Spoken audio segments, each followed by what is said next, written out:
Hello everyone, welcome back. Now, if you follow me on my Instagram, you'll know that recently I've upgraded my tires from the Falcon Wild Peak AT3W in the 275/70 R18 configuration to the BF Goodrich KO2s in the 35-inch tire size. Now, the reason I did that was to provide additional ground clearance for my vehicle, and I might have had a small part of me want to give a beefier look to the rig. Now, the common cliche term is skipping leg day when the tires are too small on a full-size truck, but that honestly didn't bother me as much with the Falcon Wild Peaks in the 33-inch size. But anyways, let's talk about the most important part, which is the rubbing. What kind of rubbing did I get with the upgrade in the tires? Now, for my current configuration, I did not get any cab mount rubbing with the 35-inch tires, but I did get a little bit in the fender. And let me tell you what my setup looks like as of this point in time. So my lift is with Icon Vehicle Dynamics. I have the Stage 9 lift, and it was on a 2-inch lift in the front, and it also came with the upper control arms to assist with any type of alignment issues I might have had. As for the wheels, I do have the Stealth Custom Series Ray 10 wheels. These are the 18-inch wheels, and I love the design. I love the color. Matte Dark Bronze it goes well with the gray of the Tundra. I am very satisfied with those. They do have a plus 25mm offset, and they are 9 inches wide, and they were perfectly able to accommodate this 35-inch by 12.5-inch tire, and in my opinion, it gave Shadow a proper stance. Now, as I mentioned before, it didn't rub on the cab mount, but it did rub a little bit on the fender. So what I needed to do was create some additional clearance in the fender, as well as I wanted to give the truck a little bit of an extra lift. So currently, since it's sitting on 2 inches, I wanted to bring it up about half an inch higher, and in order for me to do that and to prevent coil binding, I needed to get bump stop spacers, which allowed for the adjustment of the suspension kit to give it another half-inch lift. So in order for me to do that, I brought Shadow to my favorite Overland auto shop, which is Wanderlust Overland, to get some of the work done.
What Michael and the team at Wanderlust Overland did was to push the fender forward a little bit, since there was that room, and in order for them to do that, they were able to drill another hole underneath to be able to reposition the front fender wall, as well as using a little bit of the heat gun to melt and push the plastic forward a little bit. So as a result of that, at full lock, when I go forward and in reverse, there is absolutely no rubbing on Shadow at all whatsoever. What I did notice though is that the tires are now hitting the stock skid plates a little bit on Shadow. So when I do full lock and I go forward, once in a while, and it's not all the time, it'll make contact with the skid plate and it'll just make an excruciatingly annoying noise. So as a result, I did order skid plates, and I will go into that at a future point in time when those do get delivered to myself. Now, I haven't driven around in these tires long enough to be able to tell you guys my most comprehensive review and impression on these, but I do plan to talk about it in future videos at random times as I begin to overland more and take it onto forest roads and drive around the city as well. So stay tuned for that. Also, just wanted to take this time to quickly update you guys on what's going on with Katie and the baby.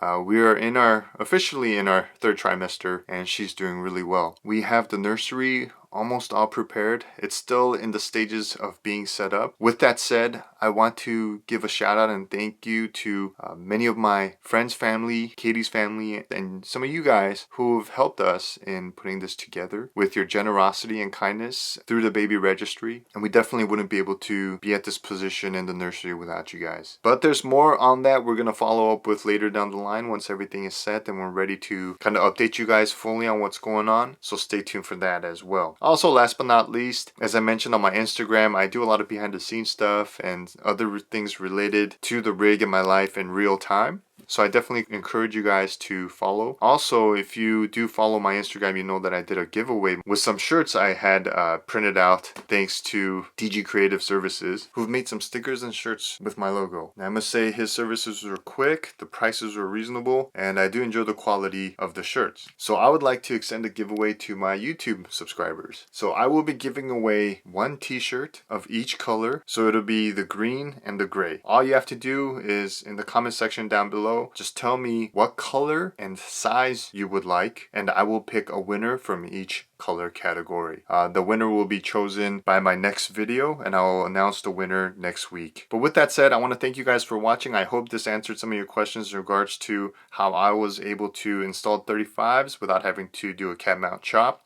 But of course, if you have any questions, please feel free to leave it in the comment section down below, or any comments as well. I love reading your comments and questions. And as I mentioned before, I will be updating you guys throughout the course of time as I test these out. And I do have some more mods coming and on the way. Some of you guys in my Instagram will already know what those things are, and you will also know before the video comes out. So with that said, thanks again for watching. Be safe, take care, and I'll see you next time.